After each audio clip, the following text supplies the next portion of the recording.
యేసే పరిష్కారము అనుదిన Bible study కార్యక్రమం ప్రేక్షకులందరికీ యేసుక్రీస్తు వారి మహిమగల నామమున వందనాలు. ప్రభువునందు ప్రియ దేవుని బిడ్డలారా, నేటి దినము బైబిల్ స్టడీలోని వాక్య ధ్యానమును యెషయా గ్రంథము నుండి ధ్యానం చేసుకుందాం.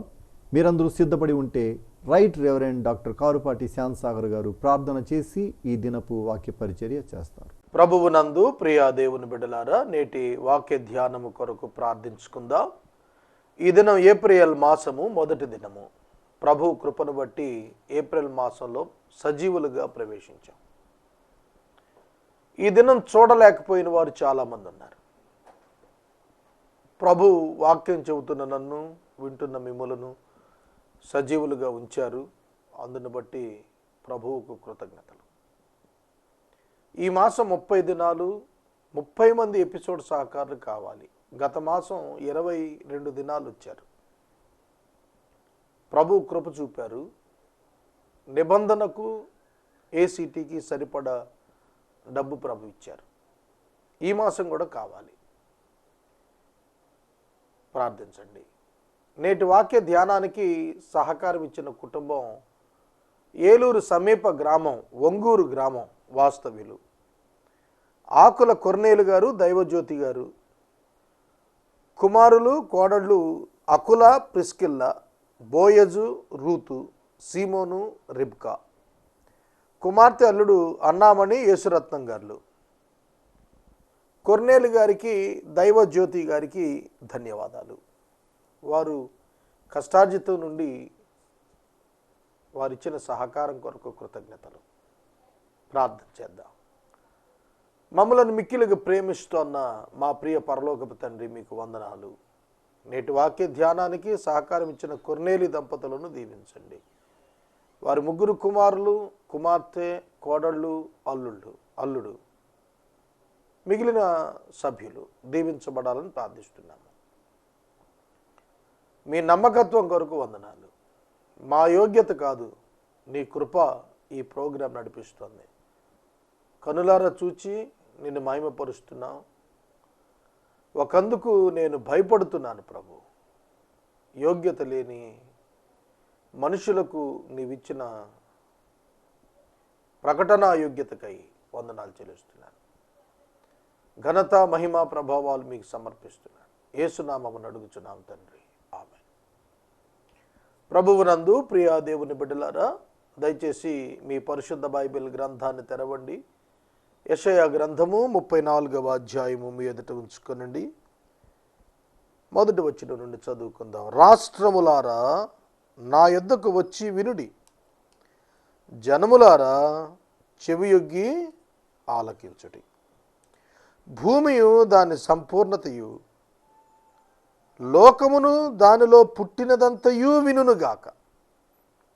What a wonderful word it is. Draw near, O nations, to hear, and give attention, O peoples. Let the earth hear, and all that fills it, the world and all that comes from it. భూమియు దాని సంపూర్ణతయు లోకము దానిలో పుట్టినదంతయు వింటుంది.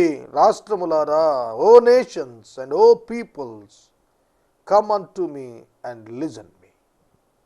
Attention, give attention and hear. ఏమైనా అర్థమైందా? ఈ వచనం చదువుతున్నప్పుడు ఎవరు చెప్పగలరండి ఈ మాట? ఎవరు ఈ పిలుపు ఇవ్వగలరు? Only one person, nothing but God. He alone can give. ఇంతటి గొప్ప పిలుపు ఇవ్వగలిగింది ఒక్క దేవుడే, ఆ పరమాత్మనే, ప్రభువే, యేసయ్యే, సృష్టికర్త. ఓ నేషన్స్, దేశాలను పిలుస్తున్నాడు. మన దేశంలో అత్యున్నతమైన వ్యక్తి ఎవరు? రాష్ట్రపతి. రాష్ట్రపతి ఒక దేశానికి, ప్రధానమంత్రి ఒక దేశానికి, ముఖ్యమంత్రి ఒక రాష్ట్రానికి. మన ముఖ్యమంత్రి తెలంగాణ ప్రజలని పిలిస్తే జవాబు ఎవరు? మన కలెక్టర్ పక్క జిల్లా వాళ్ళని పిలిస్తే జవాబు ఎవరు? పరిధి ఉంది. జిల్లాకి ఒక పరిధి ఉంది, రాష్ట్రానికి ఒక పరిధి ఉంది, దేశానికి ఒక పరిధి ఉంది, ఖండానికి ఒక పరిధి ఉంది. ప్రపంచాన్ని పిలిచి మాట్లాడేటువంటి అధికారం ఎవరికి ఉంది? ఒక్క దేవునికే ఉంది. ఆయన పిలిచి మాట్లాడుతున్నాడు, వినమంటున్నాడు. ప్రజలను పిలుస్తున్నాడు, దేశాలను పిలుస్తున్నాడు, జాతులను పిలుస్తున్నాడు, భూమి మీద ఉన్న సమస్తాన్ని పిలుస్తున్నాడు. అన్నీ వింటాయి అని ఆయనే పలుకుతున్నాడు. ఇంత గొప్ప పిలుపు మనం విని కూడా లక్ష్య పెట్టకపోతే ఏమిటి ప్రయోజనం? You must respond to the voice of God. దేవుని యొక్క స్వరానికి మనం ప్రతిస్పందించడం నేర్చుకోవాలి. కానీ విచిత్రం, ఆదికాండం 3వ అధ్యాయం నుంచి కూడాను మానవులు సాతాను యొక్క స్వరానికే స్పందిస్తున్నారండి. మొట్టమొదట పాపాన్ని ఈ లోకానికి మోసపోయి తీసుకొచ్చిన హవ్వ, మోసపోకుండానే అవిధేయత చూపి తీసుకొచ్చిన ఆదాము ఎవరి మాటకు విలువిచ్చారు? సాతాను మాటకు విలువిచ్చారు. ఇవాళ చాలామంది తమ జీవితాలు సాతాను మాటకు విలువిచ్చి బ్రతుకులు భగ్నం చేసుకుంటున్నారు, పాడు చేసుకుంటున్నారు. వారితో పాటు వారి కుటుంబంలోని అందరి జీవితాలు పాడు చేస్తున్నారు. Just by hearing the voice of the devil, అపవాది యొక్క స్వరానికి, నాదానికి తలలు ఊపుతున్నారు. ప్రభు హెచ్చరికిస్తున్నాడు. యెహోవా కోపము సమస్త జనుల మీదకి వస్తోంది, వారి సర్వ సైన్యముల మీద ఆయన క్రోధం వస్తోంది. ఆయన వారిని శపించి వధకు అప్పగించును కాదు, అప్పగించెను. అప్పగించేశాడు ప్రభు. వారి యొక్క పాపమును బట్టి, వారి హృదయంలో ఉన్న చెడ్డతనాన్ని బట్టి, వారి హృదయంలో ఉన్న అవిధేయతను బట్టి, వారి జీవితాల్లో వారి యొక్క స్వార్థపరమైన బ్రతుకులను బట్టి, దేవుని వెలుగును చూడని అంధకారమైనటువంటి హృదయాన్ని బట్టి దేవుడు వారిని అప్పగించాడు.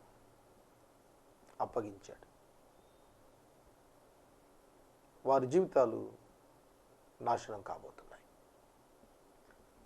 లోకానికి ఈ సందేశం దేవుడు ఇస్తున్నాడు. ఎందుకంటే దేవుని కోపం వచ్చిందట, ఆయన క్రోధం వచ్చిందట, ఆయన శపించాడట. దేవుడు ఆదికాండం 3వ అధ్యాయంలో ఆదాము హవ్వలను శపించలేదు. జాగ్రత్తగా వినండి. ఆదాము హవ్వలు పాపము చేసినప్పుడు దేవుడు వారిని శిక్షించాడు కానీ శపించలేదు. దేవుడు శపించింది నేలను శపించాడు, సర్పాన్ని శపించాడు. కానీ ఇక్కడ ప్రజలను శపించినట్లుగా రాసింది. ఎవరు ఈ శాపగ్రస్తులు? Who disobeyed the word of God. నేనైనా సరే, అది నువ్వైనా సరే, వాక్యానికి అవిధేయత చూపిస్తే శపించబడిన వారమే అవుతాం, కర్స్డ్ పీపుల్ అవుతాం. వాస్తవానికి పాపము వలన కలిగిన కర్స్, శాపం దేవుడు తన కుమారుని మీద ఎత్తుకున్నాడు. కానీ ఆయన కుమారుని తిరస్కరించిన వారికి శాపం వారి జీవితాల మీదకి వచ్చేస్తుంది. వారిని శపించి దేవుడు మరణానికి అప్పగించాడు. మన జీవితాల్లో మనం చాలా సందర్భాల్లో దేవుని ఆశ్రయించక సాతానుని, లోకాన్ని, శరీరాన్ని, అహంకారాన్ని ఆశ్రయిస్తున్నాం. వారిలో చంపబడిన వారు బయట పారవేయబడతారు, వారి శవాలు కంపు కొడతాయి, వారి రక్తం వల్ల కొండలు కరిగిపోతాయి. ఏమిటిది? వారి రక్తం వల్ల కొండలు కరిగిపోవటం. అలంకార భాషలో చెబుతున్నాడు, their slain shall be cast out and the stench of their corpses shall rise, the mountains shall flow with their blood. కొండలు కరిగిపోతాయి అన్నాడు. ఇంగ్లీష్ బైబిల్లో కొట్టుకుపోతాయి అన్నాడు. Mountain shall flow with their blood. కరిగిపోతాయి, రక్తం అంతగా చిందించబడుతుంది అన్నాడు. It indicates the death. ఆకాశ సైన్యమంతా క్షీణిస్తుంది, కాగితపు చుట్ట వలె ఆకాశ వైశాల్యం చుట్టబడుతుంది. ద్రాక్షవల్లి నుండి ఆకు రాలి వాడినట్లు, అంజూరపు చెట్టు నుండి వాడినది రాలినట్టు వాటి సైన్యం అంతా రాలిపోతుంది. చెట్టుకి ఆకు రాలిపోయే ముందు ఎంత బలహీనంగా ఉంటుందో తెలిసిన, సన్నటిగా పండుటాకు అంటారు దాన్ని. సన్నటి గాలి వీచితే చాలు అది ఊరికి నేల మీదకి రాలిపోతుంది. వారి సైన్యాలన్నీ కూడా పండిన ఆకు, ఎండిన ఆకు రాలితే ఎంత సులువుగా రాలిపోతుందో అంత సులువుగా వారికి మరణం వస్తుందన్నాడు. నిజముగా ఆకాశమందు నా ఖడ్గం మత్తిల్లుతుంది, ఏదోం మీద తీర్పు తీర్చుటకు, నేను శపించిన జనం మీద తీర్పు తీర్చుటకు అది దిగుతుంది. ఏదోము అంటే ఏదోమీయులు. యాకోబు యొక్క అన్న పేరు ఏదోము, ఏషావు అంటే ఏదోము. ఏషావు పేరే ఏదోము. ఏదోము అంటే రెడ్, రెడ్ అంటే ఎర్రని వాడు అని అర్థం. ఏదోము మీద దేవుని యొక్క ఉగ్రత ఖడ్గం పడుతుంది. ఎందుకని? ఒక్క పూట కూటి కొరకు జ్యేష్ఠత్వం అమ్ముకున్నాడు. భ్రష్టుడు, వ్యభిచారి అని రాశాడు అతని గురించి. ఎవరు భ్రష్టుడు అంటే ఎవరు? భ్రష్టత్వం అంటే ఏంటి? భ్రష్టత్వం అంటే సమస్తం పోగొట్టుకున్నవాడు. మూర్ఖత్వం వల్ల పోగొట్టుకున్నవాడు భ్రష్టుడు. దేవుడు ఎంతో ఇచ్చాడు నీకు. ఒకప్పుడు ఇల్లు లేదు, ఇల్లు ఇచ్చాడు. ఒకప్పుడు తిండి లేదు, తిండి ఇచ్చాడు. ఒకప్పుడు సరైన వస్త్రం లేదు, నీకు వస్త్రం ఇచ్చాడు. ఒకప్పుడు కుటుంబంలో విలువ లేదు, నీకు విలువ ఇచ్చాడు. ఒకప్పుడు నీ జీవితంకి భద్రత లేదు, భద్రత ఇచ్చాడు. ఇన్ని ఇచ్చినా కూడా నువ్వు అన్నీ వదులుకొని ఆ ఇచ్చిన దేవుణ్ణి వదిలేసుకుని భ్రష్టుడు అయిపోతే, భ్రష్టురాలు అయిపోతే నీ గతి ఏదోమో వంటి గతి అంటున్నాడు. సోదరుడా, సోదరి, ఈనాడు లోకం తమ ఆధిక్యతలు చూసుకుంటోంది, తమకు కృప చూపిన దేవుణ్ణి మర్చిపోతోంది. ఏదోము భ్రష్టుడయ్యాడు, వ్యభిచారయ్యాడు. ఏదోము ఎక్కడ వ్యభిచరించాడు? ఏషావు ఎక్కడ వ్యభిచరించినట్టు కనిపిస్తుంది. కానీ పరిశుద్ధాత్మ దేవుడు అతన్ని వ్యభిచారిగా పోల్చాడు. ఎందుకంటే దేవునికి ఇవ్వాల్సిన స్థానాన్ని తిండికి ఇచ్చాడు. అక్కడ దేవుడు హర్ట్ అయ్యాడు. అందుకే వ్యభిచారం అన్నాడు. అబద్ధికుడు, మోసగాడయ్యాడు. భౌతికంగా చాలా అభివృద్ధి చెందాడు ఏషావు, కానీ దేవుని దృష్టిలో అతడు శపించబడినవాడే. ఇస్సాకు దీవెనలు ఇస్తున్నప్పుడు యాకోబు సహోదరుడు ఏషావు ఒక్క దీవెన కూడా పొందలేకపోయాడు. కారణం ఏంటి? మెటీరియలిస్టిక్ బ్లెస్సింగ్స్ చూసుకున్నాడు. ఇల్లు, పొలాలు, స్థలాలు, ఉద్యోగాలు, బ్యాంక్ బ్యాలెన్సులు, ఇన్సూరెన్సులు, ఇవే చూసుకుంటున్నారు మనుషులు. వాళ్ళ దేవుడు అక్కర్లేదు, నీతి అక్కర్లేదు, పరిశుద్ధత అక్కర్లేదు, దైవభీతి లేదు. జీవితాలు ఏషావును పోలినవిగా కనిపిస్తున్నాయి. లోకాన్ని ప్రేమిస్తున్నారు, దేవుణ్ణి ద్వేషిస్తున్నారు. దేవుని సేవకుడైన యాకోబును తిరస్కరించి ద్వేషించి పగబట్టాడు, నాశనం చేయాలని చూశాడు. కానీ ఎవరు నాశనం అయ్యారు? యాకోబును చంపాలని చూశాడు ఏషావు, కానీ ఏషావు యొక్క జాతంతటి పైన దేవుని యొక్క ఖడ్గం పడుతోంది అన్నాడు. ఇక్కడ you cannot spoil the servant of God. దేవుని సేవకుడైన యాకోబును ఎదోము పాడు చేయలేకపోయాడు. మోషే కాలంలో కూడా యాకోబు సంతానాన్ని వ్యతిరేకించాడు ఏదోము. జాతి జాతి వంకర జాతి. దేవుడు దాన్ని విడిచిపెట్టలేదు, శిక్షించాడు.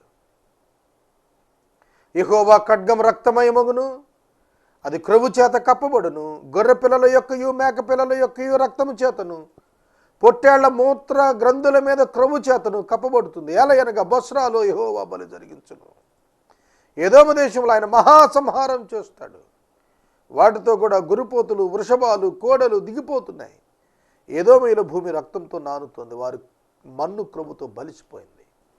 అది యెహోవా ప్రతిదండన చేయు దినము, సియోను వ్యాజ్యాన్ని గుర్చిన ప్రతీకార సంవత్సరం. ఏదోము మీద సియోను యొక్క వ్యాజ్యము. సియోను దేవుని మందిరం. దేవుని మందిరము ఏదోము మీద వ్యాజ్యం ఆడటం ఏమిటి? సియోను యొక్క వ్యాజ్యం ఆ సంవత్సరంలోనే కనపడింది అన్నాడు. God will judge. ఏదోము కాలువ కీలలగును, దాని మన్ను గంధకంగా మార్చబడును, దాని భూమి దహించు గంధకముగుండును, అది రాత్రింబగళ్ళు ఆరక ఉండును, దాని పొగ నిత్యము లేచును, అది తరతరాలు పాడుగుండును, ఎవడు ఎన్నడు దానిలో పడి ఇక దాటడు. గోడబాతులు ఏదు పందులు దాన్ని ఆక్రమించుకొను, గుడ్లగోబయు కాకియు అందులో నివసించును. ఆయన తారుమారును కొలనూలను చాచును, శూన్యం అనేటువంటి మట్టము గుండెను పట్టుకొను. రాజ్యము ప్రకటించుటకు వారి ప్రధానులు అక్కడ ఉండకపోదురు, దాని అధిపతులందరూ గతమైపోతారు. ఉద్యోగం గురించి మాట్లాడుతున్నాడు ఇక్కడ. అధిపతులు గతమైపోతారు, ప్రధానులు ఉండరు. ఎంత గొప్ప శిక్ష ఏదేమో దేశం మీదకు దేవుడు రప్పిస్తున్నాడు. అడవి పిల్లులను నక్కలు అక్కడుంటాయి. నక్కలు ఎక్కడుంటాయి? శవాలు ఎక్కడుంటాయి? నక్కలు అక్కడుంటాయి. అంటే డెత్ ఉంటుంది అక్కడ. అచ్చట అడవి మేక తన తోటి జంతువును కనుగొను, అచ్చట చువ్వపెట్ట దిగి విశ్రమం చూసుకును, చిత్తగోబ గూడు కట్టుకొనును, అక్కడ గుడ్లు పెట్టి పొదిగి నీడ వాటిలో కూర్చును. అచ్చటనే తెల్లగద్దలు తమ జాతి పక్షులతో కూడుకొనును. యెహోవా గ్రంథం పరిశీలించి చదువుకోండి, మీ జంతువులలో ఏదియూ లేక ఉండదు, దేని జతపక్షి దాని యొద్ద ఉండక మానదు. నా నోటి నుండి వచ్చిన ఆజ్ఞ ఇదే, ఆయన నోటి ఊపిరి వాటిని పోగు చేయును. అవి రావాలని ఆయన చీట్లు వేసెను, ఆయన కొలనూలు చేత పట్టుకుని వాటికి ఆ దేశం పంచిపెట్టును. అవి నిత్యము దాన్ని ఆక్రమించుకును, యుగ యుగములు దానిలో నివసించును. యెహోవా గ్రంథం పరిశీలించి చదువుకోండి అన్నాడు. నీతిమంతులు భూమిని స్వతంత్రించుకుంటారు, సాత్వికులు ధన్యులు, వారు భూలోకమును స్వతంత్రించుకుందురు అన్నాడు. ఏదోమీయులను త్రోలివేసి దేవుని పిల్లలు భూమిని స్వతంత్రించుకునేటట్లుగా దేవుడు చేస్తాడు. వారు పక్షులు వంటి వారైనా, అల్పులు వంటి వారైనా దేవుడు వారిని విడిచిపెట్టడు, వారిని తీసుకొని వస్తాడు. ఆయన నోటి ఊపిరి, ఆయన వాక్యము వారిని బాగు చేస్తుంది. మనిషి జీవితాన్ని బాగు చేసేది దేవుని వాక్యం మాత్రమే. నీ వాక్యమే నన్ను బ్రతికించినది, బాధలలో నాకు నెమ్మదిని కలిగించింది అన్నాడు. సోదరుడా, సోదరి, యేసుక్రీస్తు ప్రభువు పరలోకాన్ని విడిచి భూలోకానికి వచ్చాడు. కించిత్ బాధపడ్డా? ఆలోచించండి. ఆయన తనకున్న సమస్తాన్ని విడిచిపెట్టుకొని ఒంటరిగా వచ్చాడు, రిక్తులుగా చేసుకున్నాడు. దేవుడు తప్ప యేసుతో ఎవ్వరు లేరు. ఏమీ బాధపడలేదు, ఏమీ భయపడలేదు. కారణం దేవుడు నాతో ఉన్నాడు అనే ఒక గొప్ప నిశ్చయిత విశ్వాసులు తెలుసుకోవాలి. ఈ లోకమంతా వ్యతిరేకించిన ప్రభువు నీకు తోడుండగా నీవు ఒంటరివి కాదు. నీవు ఒంటరివి కాదు. నువ్వు అధైర్యపడాల్సిన పని లేదు. అపవాది ఎంత పెద్ద కుట్ర చేసినా, లోకమంతా ఏకమై నిన్ను తృణీకరించినా నీవు భయపడాల్సిన పని లేదు. ఇశ్రాయేలుకు అదే వాగ్దానం. ఇశ్రాయేలు జాతిని నాశనం చేయాలని ఎంతోమంది ప్రయత్నించారు, కానీ వారికి దేవుడు తోడుగున్న కారణాన వారిని ఎవరు ఏం చేయలేకపోయారు. నిత్యము వారు దాన్ని ఆక్రమించుకుంటారు, యుగ యుగాలు దానిలో నివాసం చేస్తారు, యుగ యుగములు నివాసం చేస్తారు. దేవుడు ఏర్పరిచిన స్థలంలో దేవుని పిల్లలు శాశ్వతంగా ఉంటారు. 35వ వచనం, అరణ్యమును ఎండిన భూమియు సంతోషించును. అరణ్యం ఏమిటి? ఎండిన భూమి ఏంటి? ఇశ్రాయేలు. అరణ్యము, ఎండిన భూమి. అరణ్యము కన్ఫ్యూజన్, ఎండిన భూమి, ఫలము లేనటువంటిది. ఇశ్రాయేలును గురించి మాట్లాడుతున్నాడు. ఎండిన భూమి సంతోషిస్తుంది, అరణ్యము సంతోషిస్తుంది. అరణ్యంలో సంతోషమే ఉంటుందండి, పట్టణంలో సంతోషం ఉంటుంది, అరణ్యంలో ఉంటుంది. వారు అరణ్యము వలె అయిపోయారు. ఇశ్రాయేలీయులు అరణ్యంలా తయారయ్యారు. అంతా కన్ఫ్యూజనే, ఎక్కడ దారులు లేవు, అరణ్యంలో దారులు ఉండవు. నగరాల్లో పట్టణాల్లో రోడ్లు ఉంటాయి, కానీ అరణ్యంలో రోడ్స్ లేవు. మార్గం లేని స్థితి అయిపోతుంది కొన్ని సందర్భాల్లో మన జీవితాలు. అరణ్యం దారులు మూసుకుపోయింది. విశ్వాసికి చాలా సందర్భాల్లో దారులు మూసుకుపోతాయి, కానీ సంతోషింపచేసే దేవుడు. చాలామంది దేవుని పిల్లలు వారి స్వీయ అనుభవంలో ఇది అనుభవిస్తారు. ఎటు చూసినా దారి మూసుకుపోయినట్టు ఉంటుంది, కానీ పై దిక్కుందే, ఆకాశం దిక్కు అది తెరిచే ఉంటుంది. ఆ దిక్కు మనలను ఎన్నడూ కూడా మూయడు. మన నిమిత్తం మన ప్రభువు తన ద్వారం తెరిచే ఉంచాడు. అందుకనే అరణ్యము వంటి ఇశ్రాయేలు, ఎండిన భూమి వంటి ఇశ్రాయేలు సంతోషిస్తుంది. అడవి ఉల్లసించి కస్తూరి పుష్పం వలె పూస్తుంది. అది బహుగా పూసి ఉల్లసిస్తుంది, ఉల్లసించి గీతాలు పాడుతుంది. లెబానోను సౌందర్యం దానికి దొరుకుతుంది. కర్మేలు షారోను కొన్న సొగసు దానికి ఉంటుంది. అవి యెహోవా మహిమను, దేవుని తేజస్సును చూస్తాయి. ఇశ్రాయేలును గురించి మాట్లాడుతున్నాడండి. దేవుని తేజస్సును చూస్తాయి. నా జీవితంలో ఎప్పుడూ అదే ఆశ. నాకు ఇది సాధించాలి, అది సాధించాలి, ఇది కావాలి, అది కావాలి. ఏం పట్టుకెళ్తాం మనం? చాలా పెద్ద కోట కట్టాం అనుకోండి, పట్టుకెళ్తావా? పట్టుకెళ్ళవే. ఈ లోకంలో మంచి పేరు, మంచి సాక్ష్యం, బలా మంచి నమ్మకమైన దాసుడాని దేవుని చేత పిలిపించుకునే బ్రతుకు కోసం ఎదురు చూస్తున్నాను నేను. ఏది అవసరం లేదండి. ఏం కావాలి? ఇవాళ బిగ్ అసోసియేషన్ ఉంటుంది, రేపు ఉండదు. ఇవాళ నేను ప్రెసిడెంట్గా ఉంటాను, రేపు ఉండను. ఒక టైటిల్ ఉంటుంది, వాళ్ళ రేపు ఉండదు. ఎంతసేపు బ్రతుకు మానవుని జీవితంలో ఏం కావాలి? దేవుడితో సహవాసమే కావాలి, దేవుడితో సంబంధమే కావాలి మానవునికి. అది ఉన్నప్పుడు మనకు ఏ విధమైనటువంటి అసంతృప్తి జీవితం మీద ఉండదు. కర్మేలు షారోనులకున్న సొగసు దానికి ఉంటుంది. ఏమీ లేకపోయినా సరే, దేవుని సేవకుడికి ఏమీ లేకపోయినా సరే, ఆ సొగసు దేవుడిచ్చిన ఆధ్యాత్మిక సొగసు ఉందే, అది అలాగుంటుంది. అదేమి తగ్గదు. దేవుడు వదిలిపెట్టు. ఎంత గొప్ప దేవుడండి, ఎంత గొప్ప ఆదరణ అండి. డబ్బుతో బ్రతుకుతామా? ఆస్తితో బ్రతుకుతామా? ఈ తల్లి గర్భంలో నుండి వచ్చినప్పుడు ఏం తీసుకొచ్చాం? ఒంటరిగా రాలేదా? కానీ దేవునితో సంబంధం ఏర్పడినందున దేవుడిచ్చిన సొగసు, ఆధ్యాత్మిక సొగసు, ఆధ్యాత్మిక సౌందర్యం, ఆధ్యాత్మిక ఉల్లాసం, ఇవే భక్తులను శ్రమలలో ఆనందింపజేశాయి.